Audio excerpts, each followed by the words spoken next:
नमस्ते, नमस्कार। तो शुरू करते हैं। आज एनसीईआरटी साइंस का जो हमारा सीरीज चल रहा है, इसमें आज हम चैप्टर नंबर 7 जीवों में विविधता, ठीक है, देख लीजिए। एनसीईआरटी बुक से भी आप देख सकते हैं। यहीं से हम लोग प्रारंभ करेंगे, जीवों में विविधता, ठीक ना। ये रहा, यहाँ से शुरू करेंगे। इसमें प्रश्नों की संख्या बहुत ज़्यादा किया हूं मैं। 200 प्रश्न है, तो वीडियो लगेगा इसमें 2। अब 200 प्रश्न तो एनसीईआरटी में ही नहीं है, केवल एनसीईआरटी का नहीं, एनसीईआरटी के अलावा भी कुछ डाटा इसमें मैं मतलब इंसर्ट किया हूं। तो इसलिए ये जो है वो मतलब क्वेश्चन का संख्या वो बढ़ रहा है, ज़्यादा हो रहा है, ठीक है। तो थोड़ा सा धैर्य रखिएगा, पेशेंस रखिएगा, ठीक ना। समय लगेगा। अब भाई 200 क्वेश्चन है तो टाइम तो लगेगा ही, है ना। तो चलिए एक एक क्वेश्चन को हम लोग देखते हैं। कथन वाले प्रश्न भी हैं, भर भर के हैं। बिल्कुल ठंडे दिमाग से एक एक सवाल को हम लोग कवर करते हैं। क्वेश्चन नंबर है 475। कह रहा है 475 नंबर प्रश्न कि यूकैरियोटिक केंद्रक युक्त कोशिकाओं में बहुकोशिकीय जीवों के निर्माण की क्षमता होती है। आपने पहले पूर्व के कक्षा में पढ़ा, इससे 9th में ही पढ़ा, पूर्व में नहीं 9th में ही पढ़ा, इससे पहले वाला चैप्टर में, कि प्रोकैरियोटिक कोशिका और यूकैरियोटिक कोशिका। तो आपने देखा था कि प्रोकैरियोटिक जो होता है इसमें केंद्रक नहीं होता है, झिल्ली से पहले केंद्रक झिल्ली नहीं होता है, झिल्ली से पहले। यूकैरियोटिक में झिल्ली होता है। यहाँ कह रहा है कि यूकैरियोटिक केंद्रक युक्त कोशिका, यहां तो आपको क्लियर होगा कि यूकैरियोटिक में केंद्रक होगा, ठीक है, में बहुकोशिकीय जीवों के निर्माण की क्षमता होती है। मतलब यूकैरियोटिक केंद्रक युक्त जो कोशिका है वो बहुकोशिकीय जीव बना सकता है, बिल्कुल बना सकता है, केंद्रक है इसमें, ठीक है। दूसरा कथन कह रहा है वर्गीकरण का आधार कोशिकीय संरचना और कार्य एक आधारभूत लक्षण है। वर्गीकरण का आधार यही है, कोशिकीय संरचना। एक कोशिकीय जीव, बहुकोशिकीय जीव, है ना। तो यहां पर आप देखेंगे कि दोनों का दोनों कथन जो है वो सही हो जाएगा।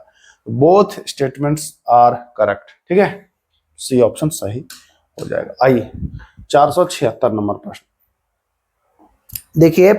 इस प्रश्न में थोड़ा सा कंफ्यूजन है। अभी कल मद्य निषेध का एग्जाम हुआ था, परसों हुआ था, उसमें कुछ प्रश्न पूछा था कि एक प्रश्न था कि पूर्वी घाट की सबसे ऊंची चोटी, ऐसे आप गूगल करोगे तो अरमाकोंडा मिलेगा, लेकिन किताब में क्या एनसीईआरटी में दिया है महेंद्रगिरी।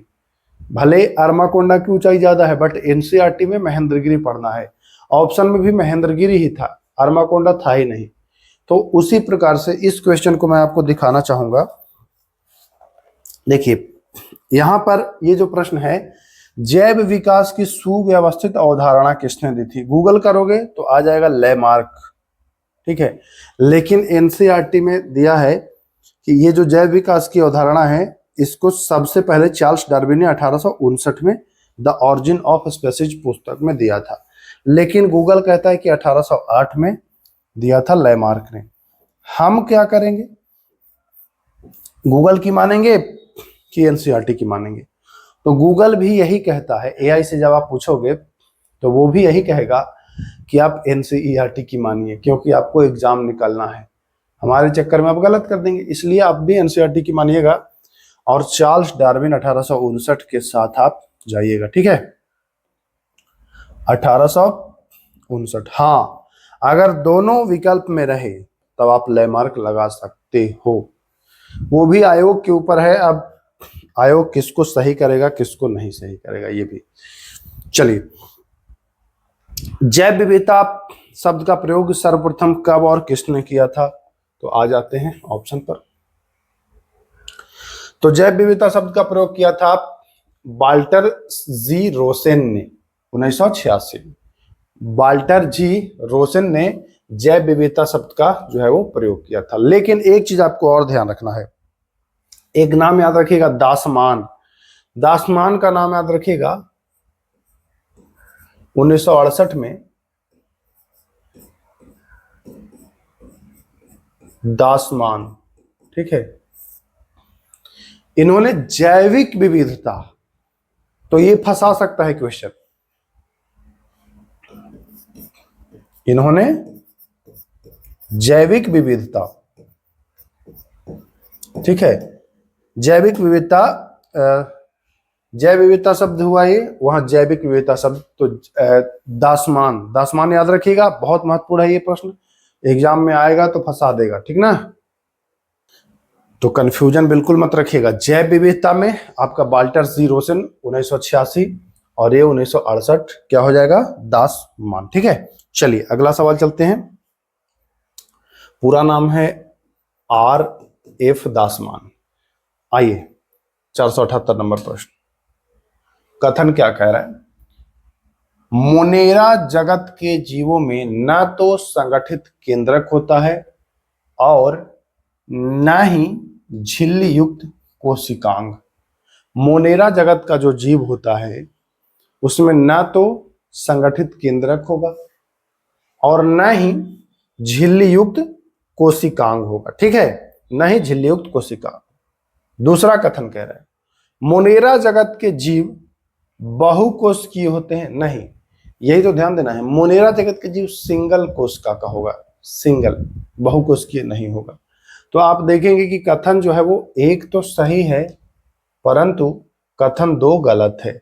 हमारा कौन सा हो जाएगा इसमें सही, कथन एक तो सही है, कथन दो गलत है, ठीक है। 478 का क्या हो जाएगा, कथन एक सही तथा कथन दो गलत।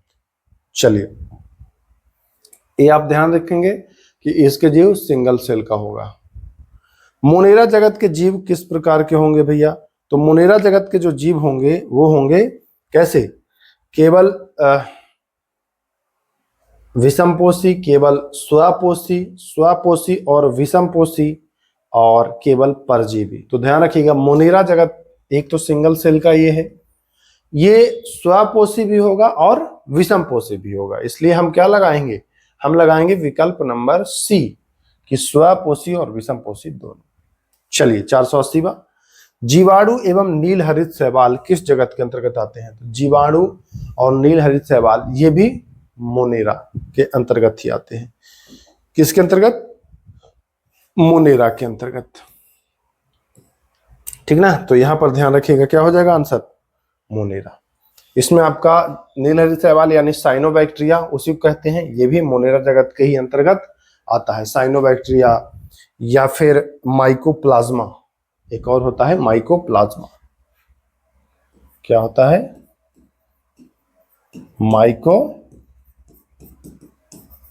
माइकोप्लाज्मा, ये भी आपका मोनेरा जगत के ही अंतर्गत आता है, ठीक है। चलिए बैक्टीरिया और एनाबेना किस जगत के अंतर्गत आते हैं, बैक्टीरिया और एनाबेना किस जगत के अंतर्गत आते हैं, तो बैक्टीरिया और एनाबेना भी मोनेरा जगत के ही अंतर्गत आते हैं।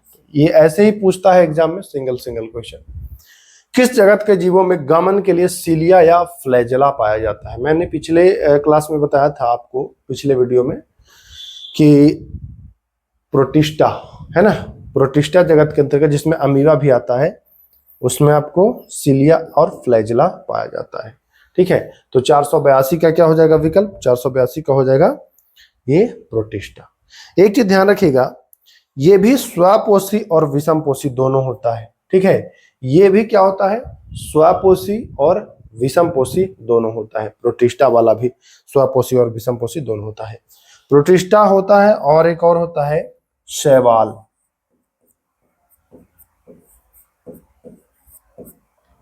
ठीक है, ध्यान रखिएगा, ये है प्रोटिस्टा भी, शैवाल भी। चलिए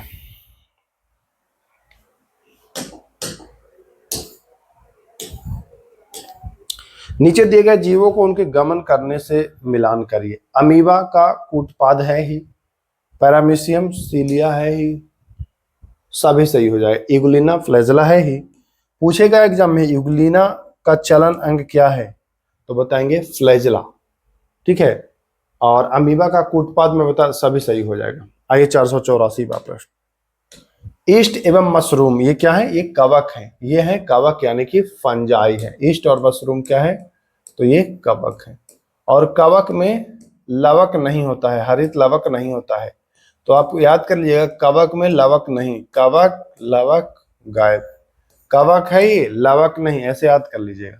तो ये हो जाएगा फंजाई। ठीक है, 484 नंबर का फंजाई।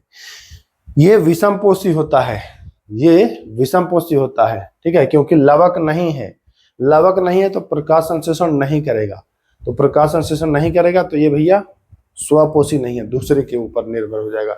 ये हो जाएगा आपका विषमपोषी, विषम पोषी। ठीक है, चलिए। प्लांटी जगत मतलब पेड़ पौधा, पेड़ पौधा खुद से सूर्य के प्रकाश से, पानी से बना लेता है खाना, तो ये हो जाएगा स्वपोषी। प्लांटी क्या हो जाएगा, स्वपोषी का उदाहरण हो जाएगा। ठीक है,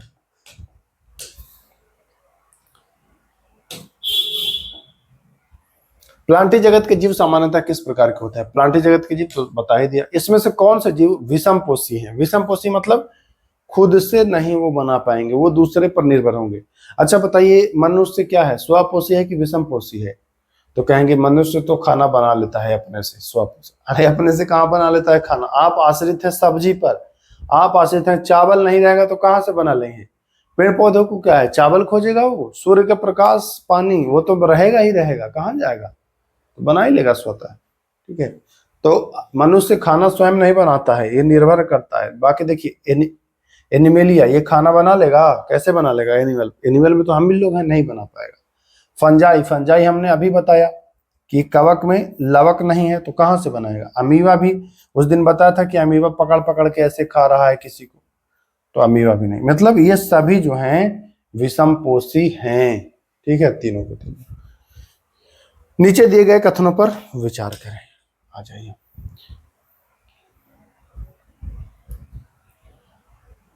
शैवाल थैलोफाइटा के अंतर्गत आता है, शैवाल जो है वो थैलोफाइटा के अंतर्गत आता है। हाँ बिल्कुल सही है, शैवाल आता है थैलोफाइटा, और शैवाल स्वपोषी होता है, कवक नहीं होता है। देखिए कवक, कवक ये स्वपोषी नहीं होता है, लेकिन इसके साथ जब शैवाल मिल जाता है, शैवाल चूंकि स्वपोषी होता है भाई, तो शैवाल मिल जाता है तो ये बनाता है लाइकेन।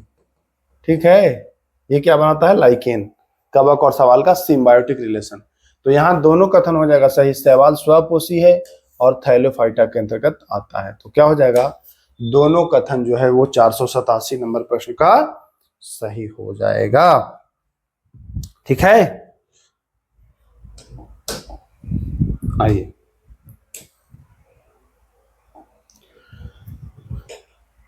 यूलोथ्रिक्स तथा क्लैडोफोरा किस वर्ग के अंतर्गत आता है? यूलोथ्रिक्स तथा क्लैडोफोरा जो है वो किस वर्ग के अंतर्गत आएगा? तो वो आएगा आपका किसके अंतर्गत?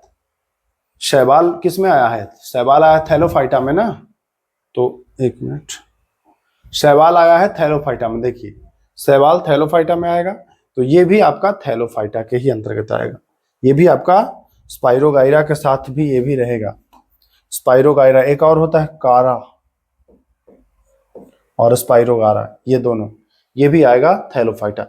यूलोथ्रिक्स तथा क्लैडोफोरा, स्पाइरोगारा और कारा दिखा रहा हूं मैं एनसीईआरटी में आपको, चीजों को मैं यहां पर किया हूं, कलेक्ट किया हूं।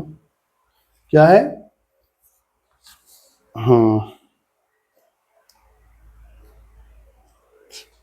थैलोफाइटा,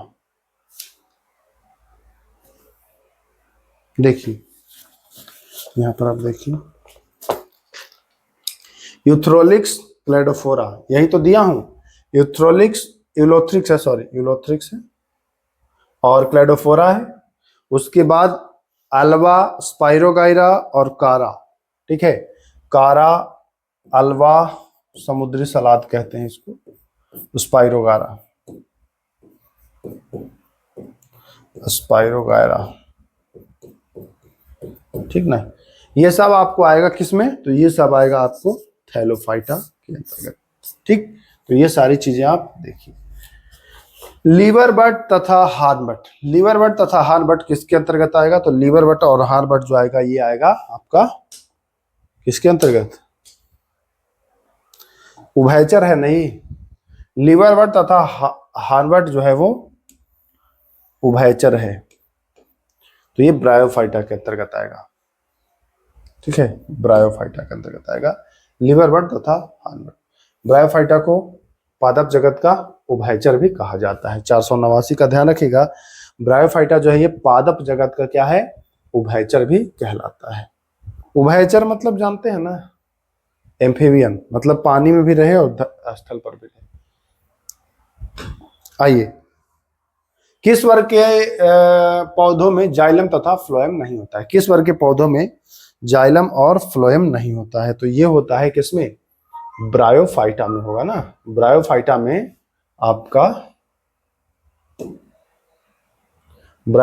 आपका जाइलम और फ्लोएम जो है वो नहीं होगा। किस वर्ग के पौधे में, ये बहुत अच्छा सवाल है, एग्जाम में पूछ सकता है। किस वर्ग के पौधे में जाइलम फ्लोएम नहीं होता? तो ब्रायोफाइटा। चलिए आइए,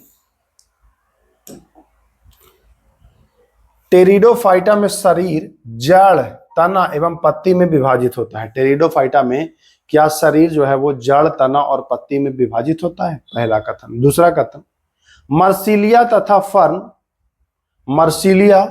फर्न हॉर्स्टेल टेरिडोफाइटा के उदाहरण है। मुझे तो लग रहा है कि यहाँ पर दोनों हो जाएगा सही।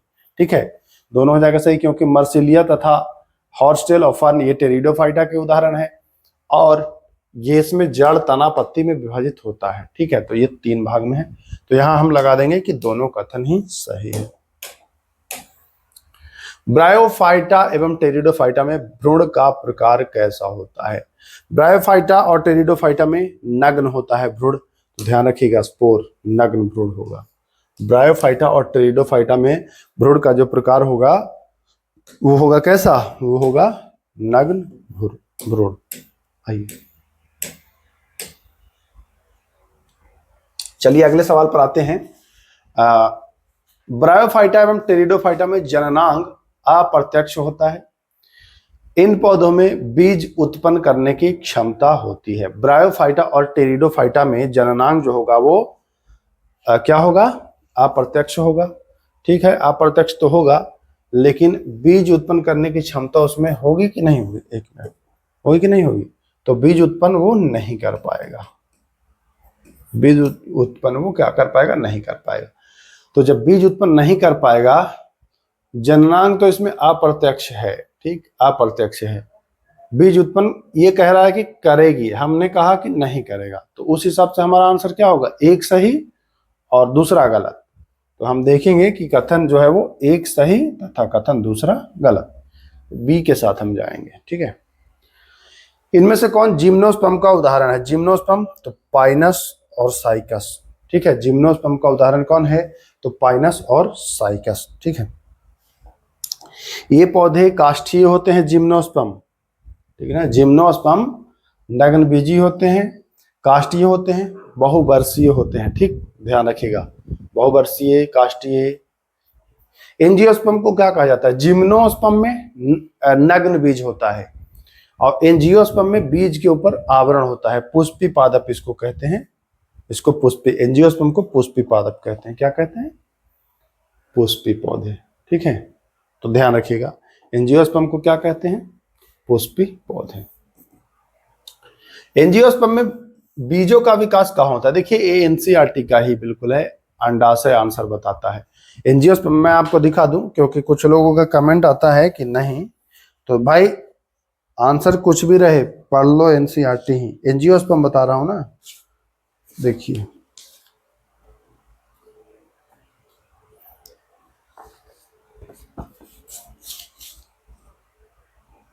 देखिएगा, इधर लाकर मैं दिखाऊं, यहां आ जाइए, देखिए ये एंजियोस्पर्म है। इनके बीजों का विकास अंडाशय के अंदर होता है, जो बाद में फल बन जाता है। अब एक बार मैंने बच्चों को पढ़ाया था तो कह रहा है नहीं नहीं नहीं भाई, पढ़ कुछ भी ले तू, माना जाएगा एनसीईआरटी ही। ठीक ना, ये देख लिया ना अपने एग्जाम में। तो यहां कहां होगा? अंडाशय में होगा। आ जाइए, एनिमिलिया जगत के जीव कैसे होते हैं? एनिमिलिया है तो बहुत सारी कोशिका होगा, बहुकोशिकीय होगा, विषमपोषी होगा, दूसरे पर निर्भर करता है, और यूकैरियोटिक तो होगा ही होगा। किस संघ के जीवों को अचल जीव कहा जाता है? अचल जीव तो पेरिफोरा को कहते हैं ना। अचल जीव किसको कहा जाता है? तो पेरिफोरा को कहा जाता है। पोरीफेरा है, पोरीफेरा, पेरिफोरा नहीं, पोरीफेरा। किस संघ के जीवों में उत्तकों का विभेदन नहीं होता है? तो ये पोरीफेरा में उत्तकों का विभेदन नहीं होता है। आइए, सिलेंट्रेटा जलीय जीव हैं, जलीय जंतु होता है, इसका संगठन उत्तकीय स्तर का होता है, कोशिकीय स्तर का नहीं, उत्तक के स्तर का, टिश्यू के स्तर का। सही है, पहला कथन सही है। कोरल सिलेंट्रेटा संघ के अंतर्गत आता है, तो ये दोनों कथन यहाँ पर आपका सही हो जाएगा। कोरल जो है वो सिलेंट्रेटा संघ के अंतर्गत आता है। आइए, प्लेटिहेलिमेंथिस को कहा जाता है चपटा कृमि। प्लेटिहेलिमेंथिस को क्या कहा जाता है? चपटा कृमि कहा जाता है। तो हो जाएगा सही ऑप्शन बी, प्लेटिहेलिमेंथिस चपटा कृमि। किस संघ के जीवों में कुटसिलोम पाया जाता है? कुटसिलोम जो पाया जाता है ये नेमेटोडा के जीवों में पाया जाता है। कुटसिलोम किसमें? नेमेटोडा के उसमें पाया जाता है। एस्केरिस एवं बुचरेरिया किसके अंतर्गत आते हैं? तो एस्केरिस और बुचरेरिया भी नेमेटोडा के अंतर्गत ही आते हैं। एस्केरिस और बुचरेरिया भी किसके अंतर्गत आते हैं? तो ये आते हैं आपके नेमेटोडा के अंतर्गत। ठीक है,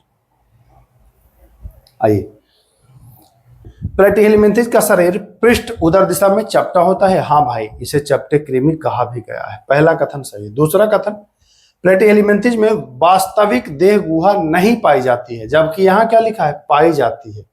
वास्तविक देह गुहा नहीं पाई जाती है। कथन एक तो सही है, बट दूसरा कथन जो है वो गलत है। आइए, 505वां नंबर प्रश्न। प्लेटिहेलिमेंथिस में क्या आएगा? तो प्लेनेरिया आएगा, लिवर फ्लूक आएगा और टेप वर्म आएगा। ठीक है, प्लेटिहेलिमेंथिस में पाचन तंत्र अधूरा होता है। बिल्कुल सही, अधूरा होता है। टेप वर्म क्या है? ये प्लेटिहेलिमेंथिस है, तो इसमें भी पाचन तंत्र क्या होगा? अधूरा होगा। ये कहेगा कि पाचन तंत्र पूरा है, आप कहिए कि ना अधूरा है। ये कहेगा पूरा है, आप कहेगा अधूरा है। कहेंगे तो ठीक है, एक सही दो गलत, एक सही दो गलत। ठीक, ऐसे याद कर लीजिएगा। प्लेटिहेलिमेंथिस में श्वसन होता है त्वचा से। श्वसन होता है कैसे? त्वचा से। सही हो जाएगा। उत्सर्जन अंग इसका होता है ज्वाला कोशिकाएं। उत्सर्जन अंग क्या होता है? ज्वाला कोशिकाएं। इसमें से किसका शरीर त्रिकोरक होता है? त्रिकोरक मैं आपको बता रहा हूं, बाहरी चमड़ा, मध्य चमड़ा और आंतरिक तीनों, तो ये होता है सभी में। प्लेटिहेलिमेंथिस का शरीर द्विपार्श्व सममित। द्विपार्श्व सममित का मतलब क्या? कि किसी जीव को दो भागों में अगर बांटे तो दोनों तरफ समान हो। ठीक है, जैसे मनुष्य को ही आप दो भागों में बांटिए तो दोनों तरफ समान होता है। तो ये तो हो जाएगा कि पहला कथन सही है। और एनेलिडा में वास्तविक देह गुहा पाई जाती है। वास्तविक देह गुहा एनेलिडा में पाई जाती है। तो जी हाँ, वास्तविक देह गुहा एनेलिडा में पाई जाती है। तो क्या हो जाएगा? पहला भी सही और दूसरा भी सही, यानी कि सी ऑप्शन। एनेलिडा के उदाहरण, तो एनेलिडा के केचुआ, जोंक, नैरिस वास्तविक देह गुहा वाले। आर्थ्रोपोडा जंतु जगत का उभयचर है। आर्थ्रोपोडा सबसे बड़ा संघ है, उभयचर नहीं, सबसे बड़ा संघ है। इस संघ के जीवों का शरीर खंडयुक्त होता है। हाँ, खंडयुक्त होता है। तो कहेंगे पहला गलत, दूसरा सही। पहला गलत, दूसरा सही। चलिए, अधिकांश मोलस्का जंतुओं में कवच नहीं पाया जाता। नहीं रे भाई, मोलस्का में तो कवच होता ही है। जैसे घोंघा ले लीजिए, सीप कौड़ी ले लीजिए, सब होता है घोंघा टाइप का, मतलब इसमें होगा कवच। मोलस्का में उत्सर्जन के लिए किडनी होता है। हाँ, किडनी होता है, लेकिन साथ में साथ क्या होता है?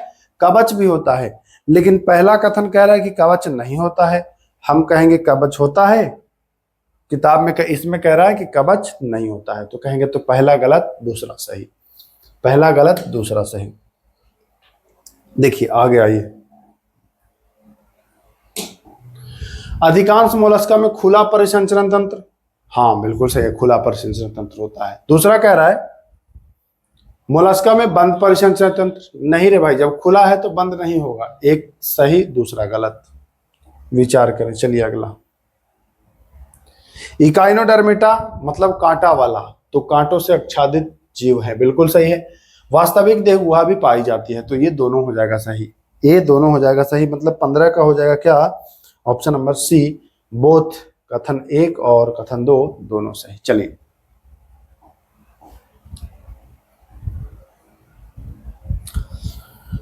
इकाइनोडर्मिटा में जल संवहन तंत्र नाल पाया जाता है, बिल्कुल सही, कांटा वाला है, इसमें जल संवहन तंत्र नाल पाया जाता है और यही नाल इसको चलने में, गमन करने में सहायता भी देता है। ये मुक्त जीवी है, मुक्त जीवी कहते हैं इसको, ठीक ना, लिख लीजिएगा। ये क्या है भैया? मुक्त जीवी, मुक्त जीवी पूछ देगा एग्जाम में, दोनों कथन सही होगा। निम्न में से इकाइनोडर्मिटा का उदाहरण क्या है? इकाइनोडर्मिटा का उदाहरण मैं देख लेता हूं क्या है भाई। इकाइनोडर्मिटा मतलब कांटा वाला बताया। केचुआ में कहाँ कांटा देखे हैं? नहीं। जोंक में कांटा देखे हैं? नहीं। झींगा में भी नहीं। तारा मछली में कांटा देखे होंगे आप। चलिए, समुद्री आर्चिन का वैज्ञानिक किसके अंतर्गत आता है? तो समुद्री आर्चिन जो है यह किसके अंतर्गत आएगा? ये भी कांटा वाला है, तो इकाइनोडर्मिटा के अंतर्गत आएगा। किसके अंतर्गत आएगा? इकाइनोडर्मिटा के अंतर्गत जो है वो ये भी आएगा। ठीक है, चलिए आगे बढ़ें। इनमें से कौन प्रोटोकार्डेटा का उदाहरण है? प्रोटोकार्डेटा का उदाहरण तो ये हो जाएगा बेलोनोग्लोसस, हडमेनिया और एम्पियाकस। मतलब ये सभी, देखिए मैक्सिमम ये सभी वाला में तो मैं जानता हूं यह सभी ही हो जाता है, बाकी ये भी मत करिएगा, आता है तभी करना है। पंख तारा, पंख तारा किस समूह के अंतर्गत आता है? तो पंख तारा, तारा है, स्टार वाला होगा, कांटा वाला होगा, इकाइनोडर्मेटा हो जाएगा। क्या होगा? इकाइनोडर्मेटा हो जाएगा। ठीक है, चलिए आइए। पक्षी का हृदय 3 कक्षा का, क्या सही है? पक्षी का हृदय क्या कक्षा का? 3। देखते हैं आगे। स्तनधारी का हृदय 4। स्तनधारी का तो 4 होता है, लेकिन पक्षी का भी 4 होता है। पक्षी 4 ही होता है, तो होगा दोनों सही। नहीं, एक पहला गलत हो जाएगा ना, पहले में 3 दिया है, तो कथन 1 गलत है और कथन 2 सही है। स्तनपायी समतापी प्राणी होते हैं, बताना है आपको 522 का। स्तनपायी समतापी प्राणी होते हैं और इकिडना और प्लेटिप्स जो है स्तनपायी होते हुए भी अंडा देते हैं। क्या ये सही है? स्तनपायी समतापी प्राणी होते हैं, सही है। इकिडना और प्लेटिप्स जो हैं अंडा देते हैं, स्तनपायी होकर के भी ये अंडा दे देते हैं। स्तनपायी तो बच्चा देता है, लेकिन ये अंडा दे देते हैं, तो यहाँ पर होगा कि दोनों कथन जो है वो सही हो जाएगा। 522 का क्या हो जाएगा? दोनों कथन सही हो जाएगा। चलिए 523 पर आते हैं। सभी जीवों को कितने में बांटा गया है? तो जीवों को 5 संघ में, 5 जगत में बांटा गया है। 5 जगत आपने देख लिया, पढ़ लिया ना 5 जगत। पौधों को भी 5 वर्गों में बांटा गया है, जंतुओं को टोटल 11 वर्गों में बांटा गया है। तो ये तीनों पॉइंट आपको ध्यान रखना है। आइए अगला सवाल देखिए क्या कह रहा है। कशेरुक से संबंधित है अगला प्रश्न।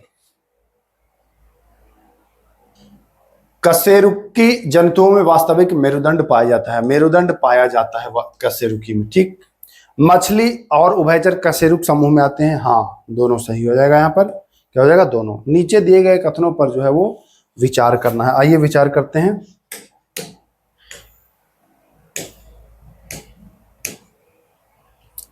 आ जाइए 527 आते हैं। उभयचर वर्ग के जीवों, मतलब जो एम्फीबियन होता है, क्या उसमें हृदय 3 कक्षा का होता है? उभयचर वर्ग के जीवों में त्वचा और फेफड़ा द्वारा श्वसन होता है। बिल्कुल सही है, त्वचा और फेफड़ा द्वारा श्वसन होता है। दोनों सही हो जाएगा। यहाँ भी क्या होगा भाई? तो यहाँ भी कहेंगे कि दोनों कथन जो है वो सही है। सरीसृप वर्ग के जीव असमतापी होते हैं, मतलब जो रेप्टाइल होता है, कह रहा है कि रेप्टाइल्स जो हैं वो क्या होता है? तो रेप्टाइल्स कह रहा है कि रेप्टाइल्स असमतापी होता है। दूसरा कथन कह रहा है सरीसृप वर्ग के जीवों का हृदय त्रिकक्षीय होता है। सरीसृप का जो हृदय होता है वो त्रिकक्षीय होता है और ये असमतापी होते हैं। तो आप देखिए रेप्टाइल्स में जो होते हैं, रेप्टाइल उनका हृदय 3 कक्षा का तो होता ही है, रेप्टाइल का होता है 3 कक्षा का, तो ये सही है दूसरा कथन। और पहला कथन क्या है? पहला कथन मैं भूल गया, देख लूंगा भाई। असमतापी, तो असमतापी भी होता है और 3 कक्षा भी होता है, तो दोनों सही ये जो है वो हो जाएगा। चलिए, इनमें से किसने जीवों का वर्गीकरण उसके स्थल, मतलब रहने के स्थान पर किया? सीधा सा उसके स्थल, जल एवं वायु में रहने के स्थान पर किया। तो अरस्तु जो थे उन्होंने वर्गीकरण किया तो भाई जो जल में रह रहा है उसको अलग, जो हवा में है उसको अलग, जो धरती पर उसको अलग, तो मतलब तीनों को जो है वो अलग अलग किया था अरस्तु ने, लेकिन ये बाद में माना नहीं गया। देखिए जैव विकास की अवधारणा किसने दी थी? अब एनसीईआरटी तो भाई डार्विन दे रहा है, लेकिन गूगल दे रहा है लैमार्क, मानना पड़ेगा एनसीईआरटी का। ठीक है, मैं जान रहा हूं लैमार्क है 1809, लेकिन एनसीईआरटी जो लिखा है वही आपको मानना पड़ेगा। द ऑरिजिन ऑफ स्पीसीज ये है, ये डार्विन की ही है। ठीक है, 5 जगत का वर्गीकरण किसने किया था? देखिए वर्गीकरण में 5 जगत, 4 जगत, 3 जगत, 2 जगत। 5 जगत का तो बताएंगे वही टेकर, 4 जगत का कोपलैंड, 3 जगत का हैकल और 2 जगत का लिनियस। ये रट लीजिए। तो 5 जगत का क्या हो गया वर्गीकरण? तो वही टेकर हो जाएगा। किस वैज्ञानिक ने मोनेरा जगत को आर्कीबैक्टीरिया और यूबैक्टीरिया में बांटा? तो ये कार्ल बूस ने बांटा था ना, कार्ल बूस ने बांटा था। मेगा डाइवर्सिटी क्षेत्र ये होता है कर्क और मकर रेखा के बीच का इलाका। वर्गीकरण की आधारभूत इकाई क्या है? तो स्पेसीज यानी जाति है। कौन मोनेरा जगत के अंतर्गत आता है? तो मोनेरा जगत के अंतर्गत आएगा जीवाणु भी आएगा, नीलहरी शैवाल भी आएगा, माइकोप्लाज्मा भी आएगा, तो हो जाएगा यह सभी। आ जाइए, प्रोटिस्टा, इसमें अमीबा था, प्रोटिस्टा में अमीबा था। ठीक है, किस जीव आते हैं? तो अमीबा सिंगल सेल का जीव है, तो बता देंगे एक कोशिकीय यूकैरियोटिक जीव, एक कोशिकीय यूकैरियोटिक जीव।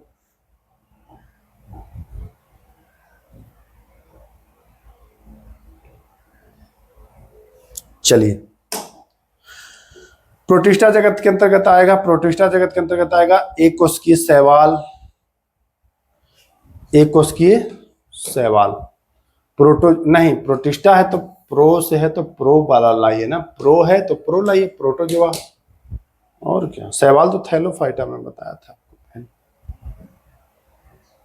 प्रोटिस्टा जगत के अंतर्गत कौन नहीं आता है? प्रोटिस्टा जगत के अंतर्गत कौन नहीं आता है? तो एनाबीना जो है वो प्रोटिस्टा के अंतर्गत नहीं आएगा। पैरामीशियम आएगा, अमीबा आएगा, प्रोटोजोआ आएगा।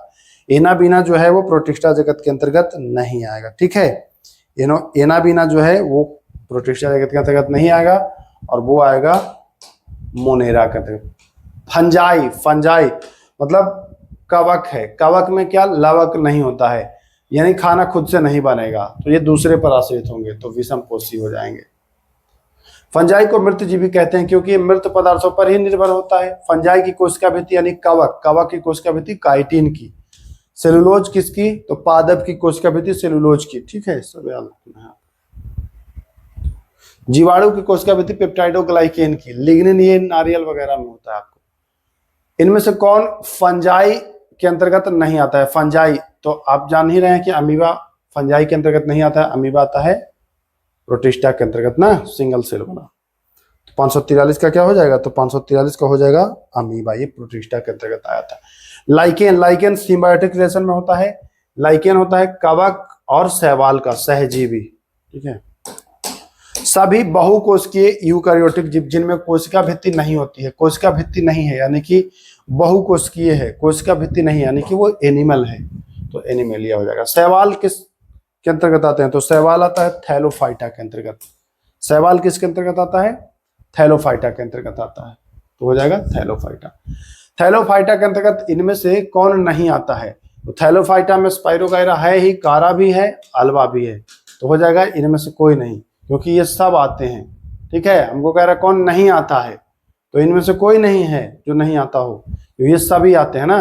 अब फिर से समझिएगा, कह रहा है इनमें से कौन नहीं आता है, तो अगर आप इसका नाम लेंगे तो ये नहीं आता है, ये आता है, इसका नाम लेंगे ये नहीं आता है, ये भी आता है, अल्वा भी आता है, तो हम क्या कहेंगे कि इनमें से कोई नहीं, ऐसा कोई है ही नहीं जो ये सवाल नहीं हो। ठीक है, इस वर्ग के पौधों को पादप जगत का उभयचर, उभयचर ब्रायोफाइटा को, उभयचर ब्रायोफाइटा को।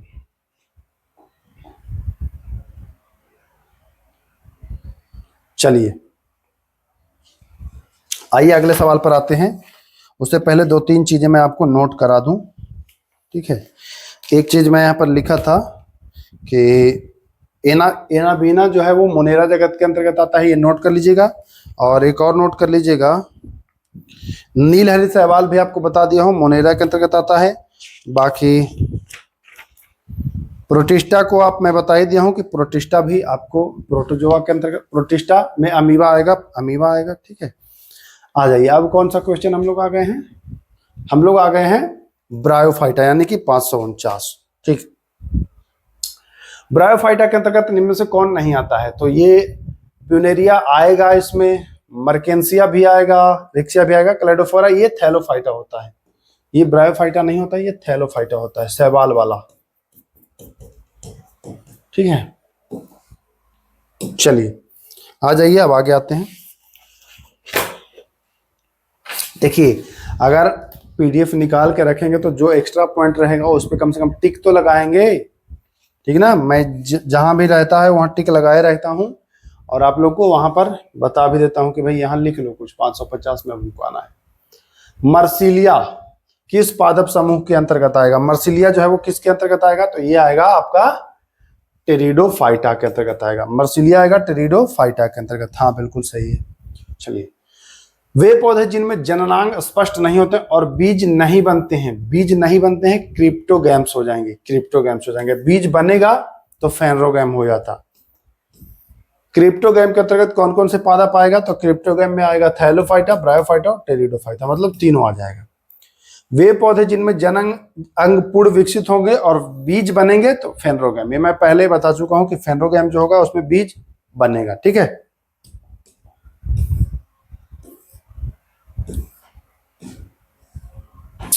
नग्न बीज मतलब बीज नहीं, बीज नंगा होगा, नंगा बीज होगा तो जिम्नोस्पर्म, और फल के अंदर बीज होगा तो एंजियोस्पर्म।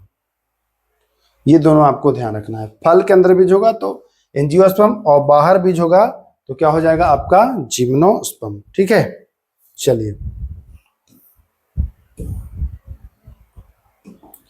साइकॉन, स्पॉन्जिला और यूप्लेक्टेला ये छिद्र वाले हैं। तो छिद्र वाले में क्या बताया था आपको, ये बताया था पोरीफेरा, ठीक है। कोरल और हाइड्रा किसके अंतर्गत आते हैं, कोरल और हाइड्रा, तो ये कोरल और हाइड्रा जो हैं ये आएंगे आपको इसके अंतर्गत, ये आएगा आपको सिलेंट्रेटा के अंतर्गत, ठीक है, ये आएगा सिलेंट्रेटा के अंतर्गत। फाइलेरिया कृमि, गोल कृमि, फाइलेरिया कृमि, गोल कृमि और पिन कृमि किसके अंतर्गत आते हैं, फाइलेरिया कृमि, गोल कृमि और पिन कृमि, ये आएगा निमिटोडा के अंतर्गत, निमिटोडा के अंतर्गत आएगा, ठीक है। केचुआ और जोक किस संघ के अंतर्गत आएगा, केचुआ और जोक एनिलिडा के अंतर्गत आएगा, केचुआ और जोक किसके अंतर्गत आएगा, तो एनिलिडा के अंतर्गत आएगा।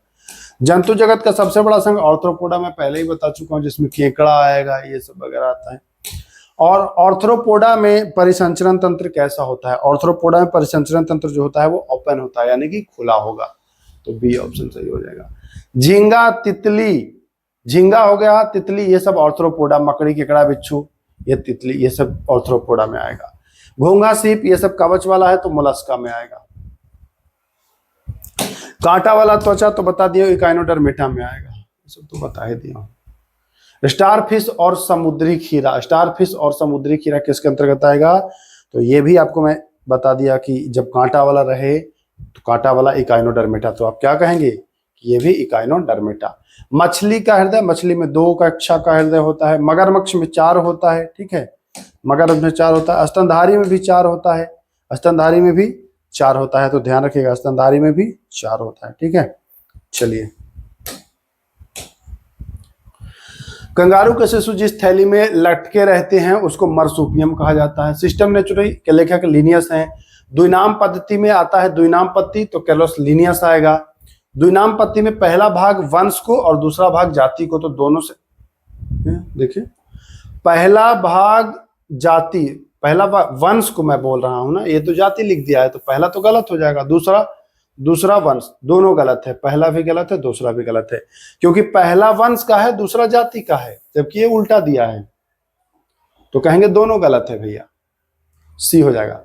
घरेलू चिड़िया का वैज्ञानिक नाम, तो ये हो जाएगा पासेल डोमेस्टिकस, ठीक है।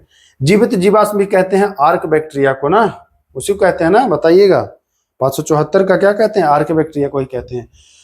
आर्क बैक्टीरिया में जनन कैसे होता है, तो अलैंगिक, एसेक्सुअल होता है, आर्क बैक्टीरिया में जनन होता है एसेक्सुअल, ठीक है। यू बैक्टीरिया का नाम किसने दिया था, यू बैक्टीरिया का नाम दिया था हेरेनबर्ग के कि लिवेनहॉक ने, तो यूबैक्टीरिया का नाम कर दिया था एहरेनबर्ग ने, ध्यान रखिएगा। लेकिन अगर यूबैक्टीरिया की खोज पूछे कि यूबैक्टीरिया को खोजा किसने, तो यूबैक्टीरिया को लीवेनहॉक ने खोजा। नाम किसने दिया, तो एहरेनबर्ग। खोजा किसने, तो खोजा एंटोनियो वॉन यानी कि एवी ल्यूवेनहॉक। ठीक है, चलिए सूक्ष्म जीव विज्ञान का जनक, सूक्ष्म जीव विज्ञान तो ल्यूवेनहॉक विचार करना है। जीवाणुओं में वास्तविक केंद्रक नहीं होता है, बिल्कुल सही है। जीवाणुओं में केंद्रिका भी नहीं होता, दोनों सही हो जाएगा। नील हरित शैवाल नास्टाक, ए भाई उड़ मत। नील हरित शैवाल नास्टाक व एनाबिना नाइट्रोजन को कोशिका द्वारा स्थिर करते हैं। ये मोस्ट इंपोर्टेंट हो जाएगा, ध्यान रखिएगा। नील हरित शैवाल नास्टाक और एनाबिना नाइट्रोजन फिक्सेशन करता है ना, हेटेरोसिस्ट प्रोसेस है ये, कोशिका द्वारा। किस कोशिका द्वारा, तो हेटेरोसिस्ट कोशिका द्वारा। सबसे विकसित प्रोटोजोआ किसको कहते हैं, तो ये होता है पैरामीशियम, ध्यान रखिएगा। सबसे विकसित प्रोटोजोआ तो पैरामीशियम। ओके, अब छोड़ दूं क्या आगे के लिए। कवक में लवक नहीं होता है, मैं बता चुका हूं। एक कह रहा है लवक होता है, पहला गलत। कवक की कोशिका भित्ति काइटिन की, दूसरा सही। पहला गलत, दूसरा सही। कवक में भोज्य पदार्थ होता है ग्लाइकोजन व तेल के रूप में। कवक में जनन किस प्रकार होता है, 3 विधि से। कैसे कैसे, लैंगिक, अलैंगिक और कायिक प्रवर्धन से भी, तीनों सही हो जाएगा। किनमें जाइलम ऑफ फ्लोएम नहीं पाया जाता है, थैलोफाइटा में भी नहीं होगा और ब्रायोफाइटा में भी नहीं होगा। किस समूह को वनस्पति सर्प बोटनिकल सांप कहा जाता है, तो बोटनिकल सांप टेरिडोफाइटा को कहा जाता है। किसको कहा जाता है, बोटनिकल सांप टेरिडोफाइटा को कहा जाता है। जंतुओं में संचित भोजन ग्लाइकोजन व वसा के रूप में होता है। वायरस की खोज किसने की थी, इवान विस्की ने की थी। सबसे छोटा ज्ञात पशु विषाणु, तो ये खुरपक्का मुंहपक्का हो जाएगा। और सबसे बड़ा तो हो जाएगा पंडोरा वायरस। ठीक है, ये सब एनसीईआरटी के अलावा है। वायराइड की खोज किसने की थी, वायराइड, थायराइड नहीं। जब पिछली बार क्लास कराया था तो एक बच्चा कहा था सर वायराइड की थायराइड, थायराइड नहीं वायराइड। टीओ डैनर ने किया था, टीओ डैनर ने किया था। डिसल्फर अपचयन करने वाले जीवाणु, तो डिसल्फोब्रेवियो। क्या हो जाएगा, डिसल्फोब्रेवियो। आइए, क्लोरेला एंटीबायोटिक किससे प्राप्त होता है, तो ये क्लोरेला शैवाल से मिल जाएगा आपको। किससे मिल जाएगा, क्लोरेला शैवाल से मिल जाएगा। किसे प्रारंभिक पादप भी कहा जाता है, प्रारंभिक पादप किसे कहा जाता है, तो ये कहा जाता है ब्रायोफाइटा। ब्रायोफाइटा उभयचर को प्रारंभिक पादप भी कहा जाता है। आ जाइए, वनस्पति विज्ञान का जनक तो थियोफ्रेस्टस को कहा जाता है, बी ऑप्शन। प्रथम ऐसे वैज्ञानिक जिन्होंने जाति शब्द का प्रयोग किया था वंश जाति में अंतर स्पष्ट किया, तो ये है जॉन रे। इन्होंने जाति शब्द का प्रयोग किया और अंतर भी स्पष्ट किया, जॉन रे। आधुनिक वर्गीकरण का जनक लिनियस हो जाएंगे। वर्गीकरण का सही क्रम क्या है देख लेता हूं। वर्गीकरण में आता है जगत आएगा, संघ आता है, वर्ग आएगा, जगत आएगा, संघ आएगा, वर्ग आएगा। एक मिनट, जगत आएगा, संघ आएगा, वर्ग आएगा, जगत आएगा, संघ, जगत संघ वर्ग, जगत संघ वर्ग, गण आएगा, गण आएगा। कुल वंश जाति, कुल छोड़ दिया है, देखिए कुल छोड़ दिया है, बी ऑप्शन। जंतु जगत के वर्गीकरण का प्रारंभिक स्तर बता ही दिया हूं, संघ। संघ। प्रोटोजोआ निर्मित होते हैं, प्रोटोजोआ तो सिंगल सेल, एक कोशिका से, ठीक ना। 2 जगत का वर्गीकरण तो लिनियस ने। द्विनाम पद्धति तो ये भी लिनियस ने। 3 जगत का तो हैकल ने, बता ही दिया हूं, ये सब तो आप रट जाएंगे। 4 जगत का कोपलैंड ने। 5 जगत का व्हिटेकर ने, ठीक ना, 5 जगत का व्हिटेकर ने। अब बस करूंगा, 605 क्वेश्चन तक कराऊंगा। अगले वीडियो में मैं ले जाऊंगा, समाप्त कराऊंगा। तो 100+ क्वेश्चन आज के वीडियो में हो गए। बहुत सारे प्रश्न वन लाइनर थे, फटाफट हो भी गए, इसीलिए तो चलिए बस इतना ही। फिर मिलेंगे, इसका पार्ट 2 आएगा, क्लास 9th चैप्टर 7 पार्ट 2 भी आएगा। एनसीईआरटी के अलावा भी कुछ क्वेश्चन रहेंगे, वो भी आएगा। तो चलिए फिर मिलते हैं, तब तक के लिए नमस्कार, जय हिंद।